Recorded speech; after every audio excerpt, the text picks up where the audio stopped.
Okay, time is 8:11. Ready? Are we recording? Split screen? Yes, we are. Right, here we go. Everybody.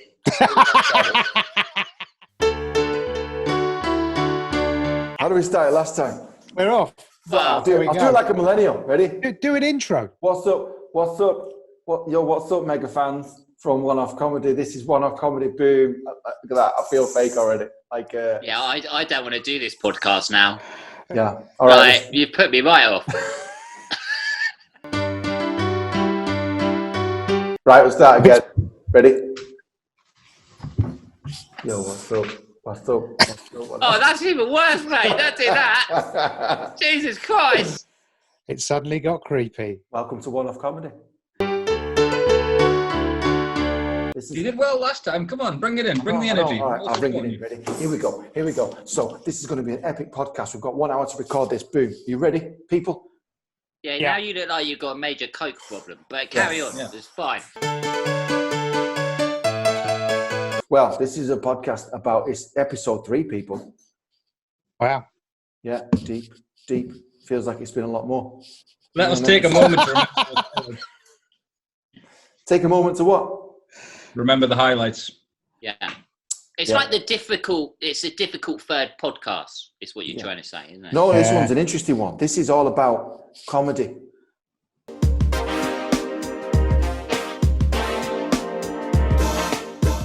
So, first question, man, which might get the ball rolling, is this will go to you, Matt.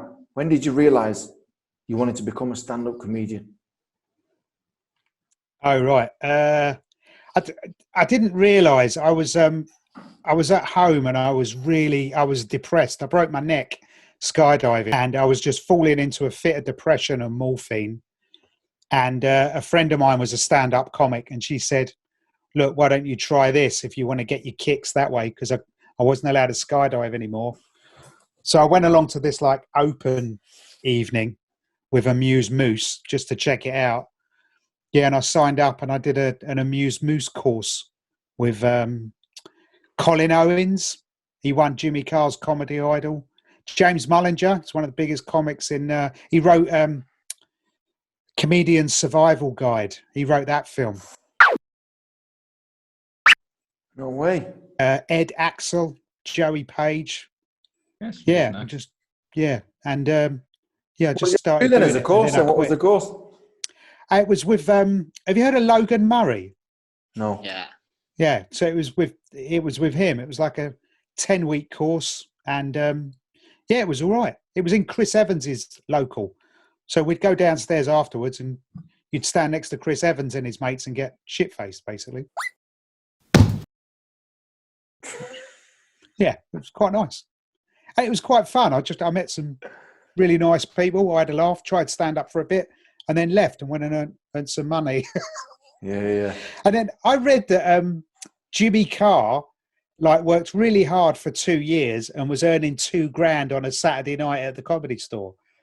And I thought, well, I've got a really good work ethic. If I just apply that, $2,000, well, that's $8,000 a month. That's enough to keep me going. Yeah. Oh, I'll do that then. That seems easy. If I've only got to work 20 minutes every week, brilliant. Yeah. How wrong was I? What about you then, Johnny? Tell us your time to be a comedian. How did you know you wanted to be a comedian?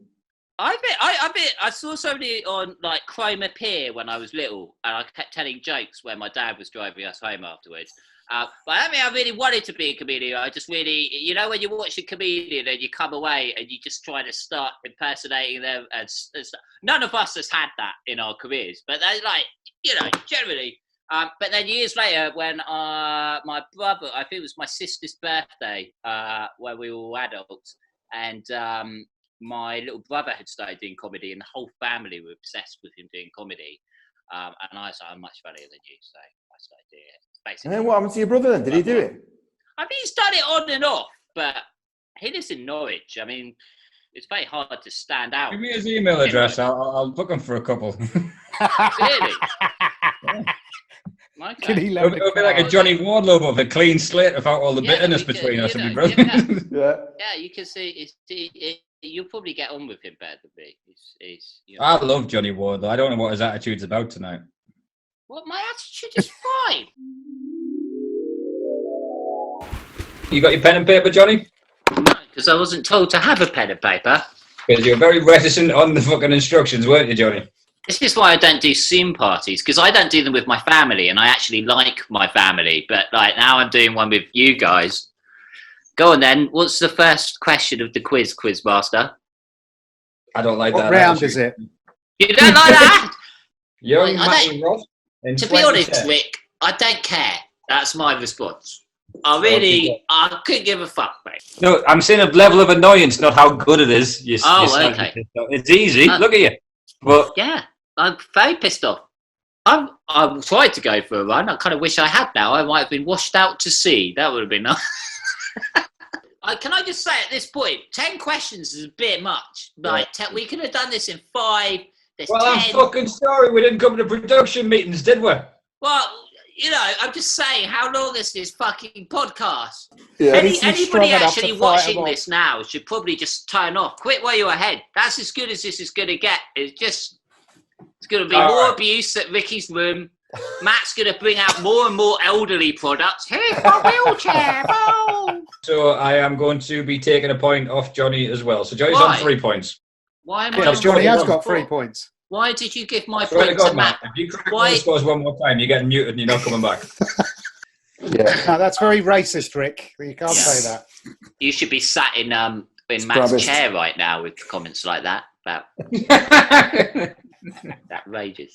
You could be a nun, Ricky. Yeah, Ricky. Yeah. Why aren't you a nun? Go be a nun, Ricky. Gets the job done. Ricky, last question, Ricky. Come on, we're nearly there. This isn't the final round. I planned for more. What the fuck? Well, do you know what? Johnny, it is his fault. He designed it. Did you come up with the idea? So in this round, then, Ricky. You be a shit nun. They're meant to be like sympathetic and stuff. So, punch him in the face, Matt. Yeah. Ricky looks like he's in Silence of the Lambs basement or something. What's going on back there, Ricky? Carry on with your... Is there a dog in your basement? Yeah, is there a dog in your basement? Oh, I've got a dog. And what kind of sad man remembers that, Michael Hackett? Yeah, that doesn't What really about you, work. Michael? What got you into stand-up? Watching Lee Evans, man. Lee Evans. Oh, really? Essex really? finest. Yeah, he was buzzing, wasn't he, man? He was proper funny. Oh, yeah. I used to watch him at the Comedy Store. Yeah, just the sweat was pour off him. Yeah, through a suit. I'd love to see him in a small room like that. Well, it's not a theatre. Do you know what I mean? Yeah. He's quit. Did you ever hear the story about how his career clicked? No. So he was doing well. Like he was a great actor. I think his dad was a comedian as well, and so he kind of got into it via that. But he had a corporate gig, and everyone in the room was French. So all he could do was act out the lyrics to Bohemian Rhapsody. That was great. I saw that live. And he got such a response from it. That's kind of shaped his persona, is what I heard, or what I'm parroting. Man, you know what's mad, right? I used to do Bohemian Rhapsody when I was drinking at 15 in the pubs. And everyone used to love it. And I had no idea that Lee Evans was doing a version of that.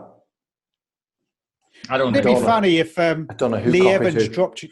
If Lee Evans dropped you a note now and went, "Were you that kid who nicked that bit off? Imagine. That was you. Jesus. Thanks for the career." I thought you were going to say, wouldn't it be funny if he walked in and saw you doing that bit and then thought, I've got to drop that because there's a 15-year-old drunk in some pub deck. Nah, oh, damn. That was a good bit as well. That kind of formed my whole persona. But now... Oh, damn it, yeah. I remember, what was your first gig you saw, man? Mine was a Comedy Store, 17. First gig I saw live, and I genuinely thought the comedians just come up with that stuff off the top of their head. Yeah. That explains a lot, Mike. Even I remember saying 2 years ago to this comic, I was like, but Dave Chappelle, man, when he's doing that hour special, he's sure he's not just making that up right there and then. And everyone's like, no, he has planned that 100%. Is that right, Ricky, would you say? Most acts, if you see it on TV, they've done it at least 400 times, unless it's like specific for like a line in a panel show. Jeez, man. So when they say stuff happened to them that morning, they didn't really happen to them that morning. Is that what Yeah, you when said? they mean last week. Yeah, it's a few years ago last week. Some of them haven't even tasted airline food. When did you know you wanted to be a comic, Ricky? Jack D, when I was like 13. Is he your hero? I loved him. I went to see him. There was the last gig I saw just before COVID, and he did jokes. Like I knew his sets off by heart. And he opened with a line that he had in his 1994 VHS at live at the Duke of Edinburgh Theatre, or whatever it was, Duke of York Theatre. And were you buzzing I off that, or thinking? What's that? Were you buzzing off that? Or you think, Jesus, man, how come he's not changed his set? It was decent. But that's kind of the first one I saw. Ever since then, I've been like obsessed with comedy. So it's a bit like, the first thing you saw, then you go and like source others. But he's still up there for like the best of them for me. I think he's class. Who's the best of the best? Best of the best. I think the best working at the minute is Bill Burr. Bill Burr, yeah, he's amazing. Can I tell you I my funny think he's story about Jack D? Go on, Ricky. Go on, Johnny. Tell your funny I've story got a about funny Jack story D. about Jack D. Because I was similar. I used to love Jack D. But when I was about 12 and I lived in Norwich with my parents, not on my own, but I used to do a theatre group every Saturday morning, and we had like some big like rehearsal show in Norwich Theatre Hall. But when we were there, Jack D had turned up in his tour bus, and he wasn't in the bus, but they'd gone in to set up. And we were obviously teenagers, so we had a break, and we were in one of the dressing rooms of Theatre Hall, and we saw this tour bus outside. So we all had burgers, and they left us, the sunroof on those coaches you get that are slightly open. Yeah. We were trying to throw our burgers through, and then we got caught and told off, and we had to go and clean up Jack D's tour bus. Wow. It was really true. I had to, yeah.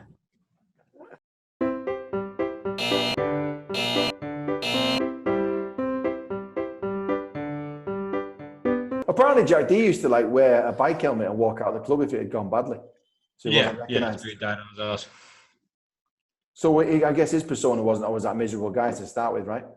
No, because he carried a crash helmet around with him. Well, he travelled on a Vespa from gig to gig in London. Oh, right. Okay. He died on his arse. He'd put that on and walk through the crowd.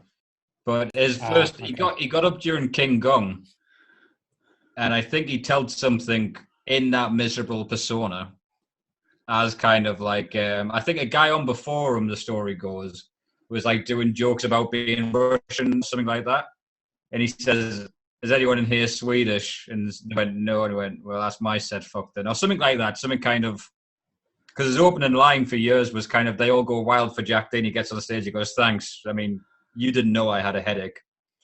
And then it kind of goes from the fact he's annoyed telling them. But so he gets to a level of club comic and he's not progressing. Because he's like, anyone could tell my jokes. And then he decides to quit and go full-time into the restaurant business. And so he finishes off his dates, like say, like the equivalent of us doing mirth gigs, I think, or student gigs. Yeah. And he didn't care, didn't give a shit. So he just like chucked the jokes away and wasn't bothered with the response they were getting. And all of a sudden he was getting this huge laugh between the jokes at how he was acting. And then the rest's history. Went up, won the Perry Award in Edinburgh that year, and then signed with. Is it that? That's so that's what did it for him. Yeah, that's what I heard. It was when he wanted to give up that actually he started to go. Which is often the way.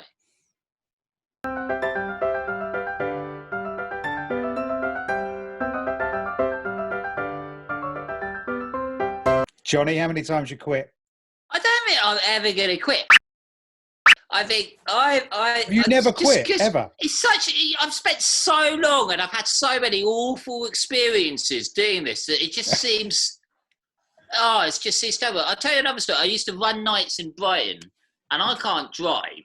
So basically I bought myself a PA, and to get it to gigs, I can remember I used to have to drag it for like 40 minutes to the gig because I wasn't earning anything. So to cut down money on the taxi, I had like a potato sack trolley and I'd lug it to gigs. And I can remember lugging it once to a gig and I was about halfway there. And I always used to kind of think this is like the romantic stage of what they ask me about in the interview, when I feel like this is how I really earned what I got now from all the labour I put in. And all the miserable time. But there was one point where it was particularly tiring. I think it started raining or I was going up a hill. And it still thought in my head, just went, Yeah, but what if you don't make it, Johnny? Now, this is just a really shit time, isn't it? Well, How many times have you quit, Michael? I've only quit once, and that was... Shame. No, I quit twice. Yeah. Hey, if he says that was yesterday, Johnny, you're back to looking at potato sack around right. I know. Fucking hell. If this is his final gig, we're screwed. I quit on No, go on. Why did you quit? What was the straw that broke the camel's back? The one I quit that started this off was I was in Germany, and I was set up to do the gigs in higher rooms out in Adelaide and Melbourne, and on Perth, sorry. And they started asking for loads of money to hire the room, and I just thought, what am I doing, man? I'm paying £100 an hour to play in a room against 3,000 other shows, flying over there like for ages. I just thought, this is bollocks. So I stopped, emailed the club and said, I'm not going to be gigging for you. And I could have made an excuse like I'm having a baby or something like that, and I didn't. I just said, I'm not doing it. This woman goes, that's not acceptable. There'll be consequences. And I said something along the lines of, yeah, well, I don't care, kind of bring it on. Burn all my bridges. I thought, yeah, screw the comedy industry. Not all of them, just this woman in Perth. And anyway, that club's gone bankrupt since. So it's kind of cool though that she said like there will be consequences. Like I feel kind of cool. Yeah. Somebody about I can't make it tonight, and they went there will be. But nobody's ever said there's never been consequences if I don't turn up. Well, like, it's weird. It's fine. This kind of goes into one of the other questions for today about conflicts in comedy. And like, if you have to cancel a gig, if you ever get any attitude about it, it's like, what are you angry about? The gigs I was doing, there was like 13 people on the bill. I'm like, oh, sorry, I've got food poisoning. It's like, you're dead to me. You'll never work in the again. Yeah. You'll never work in the Black Horse pub in Chelsea. In the corner on a carpet. You'll never stand on that carpet corner ever again. Well, there's like a tradition thing, isn't there? I don't know whether you had this, Rick, but like when I ran nights, if an act cancelled on you, you say that's fine, but you need to get another replacement. So if you had like quite a big act cancel on you, you'd kind of say that to them, and then they'd actually get you one of their mates who was bound to be like a really, really good act. And I booked Bobby Mayer once, and then that's how I met Tim Rankow, because Bobby Mayer pulled out on the day and said Tim Rankow, and yeah, it was amazing. I never would have got to have seen him at one of my nights if it wasn't for the fact that Bobby Mayer had issues. I emceed once, and he was one of the acts. And as he walks off, I got back up on stage, and for those who don't know, Tim Rankow has got cerebral palsy, and as he walks off, I just jokingly said, "One of the best character acts there is, Tim Rankow." Man. Yeah, they didn't like me, and I went. The weird thing is, because I was crippled at the time. You were crippled at the time. Yeah, so I've had to have both my hips replaced. So when I walked really funny, and I used to make jokes about it. And I said, the weird thing is, when me and him get drunk together, we both walk down the street and we look as if we're normal walking people. Yeah, they didn't like that either. That was it's a fine line between having a go at disabled people. People take great offence to it on behalf of the other person, which always seems incredibly strange. The biggest beef I was with this comic where I'd have to drive him for mirth control, right, all over the place. And he wouldn't let on to me. So I seen him in like 3 clubs in a row. We were doing like comedy right next to each other. And I said, all right, man. Let's say he's called Dave for argument's sake, right? And I'd go, all right, to his face. And he'd just go, and just ignore me. And I thought, you dick. So anyway, mirth control put us together, and I was driving. I thought, right, this guy has to say hello, because he's going to sit in the passenger seat in my car. So I sat there outside the train station where I was going to meet him. And this Australian comic got in the back seat, right? And the front was safe for this guy, David, we'll call him, right? And I thought, he has to say hello, surely. So I just sat there in the car, got in the passenger seat, and he just didn't say anything, right? So I was just like, imagine it. He just literally just went, and just sat in the thing, because I texted all the details of the car, so he knew which one it was. Sat there. And this poor comic in the back didn't know any of us, right? So I just thought, right, I'm going to do silent treatment all the way down to Cornwall, this gig where it was. I'm going to say nothing the whole time. Yeah. So I just sat there like, it was like a 4.5-hour drive, and I just thought, no music, nothing. Whack the heating up just to make it awkward, right? And just like, just driving. And this guy didn't say a fucking word. Anyway, got to the gig. He started performing, that David guy, and I turned to the Australian and said, listen, I'm really sorry, mate, about all that silent treatment there. I said, well, that guy's a dick. I've performed with him so many times. He's never let on to me. And I wanted to see if he'd say hello in the car. He goes, no way, man. He goes, he does the same with me. Never let us on me. Like that. So we started laughing and clapping and like talking about how, you know, what a dick he was. The guy came off the stage, and as he did, he just went, good set that. Picked up his dictaphone from right next to us, and he'd recorded the whole I was like, imagine when he gets home playing that back. Spewing. At least you know now why he's not going to talk to you. You got a reason now. Yeah.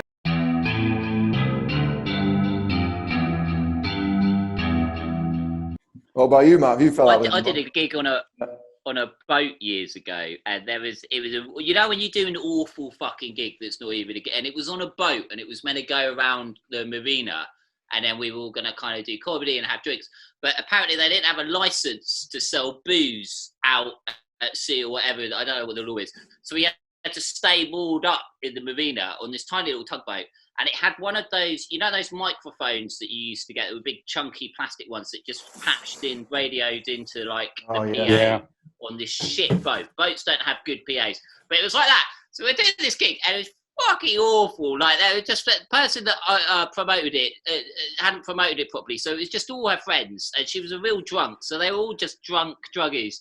And there was this one act who was awful, and I can remember by the time he went on, it was bad, but he just gone into disarray. Like, nobody was watching it. The person comparing got drunk, pissed off. But this guy was trying to do his act, and it was so bad. He was stood in front of the bar that people were just chatting and stuff. Like they didn't even notice he was there. And my favourite bit was he was trying to do a joke, and a guy just grabbed his shoulder and moved him out of the way so he could get to the bar. Jesus, man. But anyway, he was recording the gig, and then a bit of me laugh was when we were kind of leaving the marina, we saw him in his car, and I was like, oh, right, what are you doing? He went, I'm trying to listen to my gig on his dictaphone. And we were like, well, I wouldn't listen to that. But he went, but it's really annoying because I left it on the bar, but one of the bar staff thought somebody had lost their phone, so they'd gone and put it into the lost property box. And he was still like trying to listen to it. Like, there's some magic in there somewhere. And we were like, man, I wish somebody had put me in the lost property box. Man, like, fucking hell. Jesus.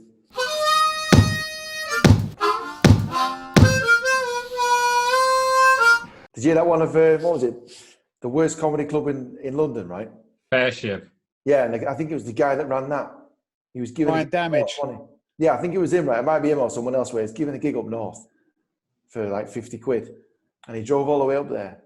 And they said, oh, listen, mate, no one's turned up, but you can have your 50 quid, though, thanks. And he goes, no. I know this guy.